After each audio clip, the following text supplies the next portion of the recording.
पहिल्या शिलालेखामध्ये असं लिहिलं आहे की जगदीश्वर मंदिराच्या दर्शनाने जगातील सर्व लोकांना आनंद होईल आणि छत्रपती शिवाजी महाराजांचा राज्याभिषेक सोहळा कधी घडला या शिलालेखामध्ये तुम्हाला पाहायला मिळतो। ज्येष्ठ शुद्ध त्रयोदशी शके 1596 या वेळी छत्रपती शिवाजी महाराज सिंहासनाधीश्वर झाले। शिराजी हा जो इथे बघा एंड होतो तुमचा आणि दुसऱ्या श्लोकामध्ये छत्रपती शिवाजी महाराजांच्या रायगडावर हिरोजी इंदलकर जे इंजिनियर होते।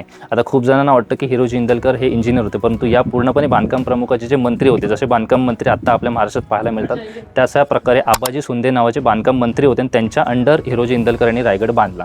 दुसऱ्या श्लोकामध्ये त्यांनी रायगडावर काय काय बांधलं याबद्दल त्यांनी लिहिलेलं आहे। त्याच्यामध्ये आड, विहीर, तलाव असे पाण्याचे स्रोत आणि त्याचप्रकारे मोठे मोठे राजवाडे इतर अशा मोठमोठ्या बांधकाम त्यांनी केले आहेत असं त्यांनी श्लोक म्हटलेलं आहे। आणि शेवटच्या वाक्यामध्ये त्यांनी असं म्हटलेलं आहे की जोपर्यंत या पृथ्वी तलावर या जगामध्ये सूर्य आणि चंद्र अस्तित्वात असेल तोपर्यंत छत्रपती शिवाजी महाराजांचा दुर्गेश्वर श्रीमान रायगड अस्तित्वात राहील।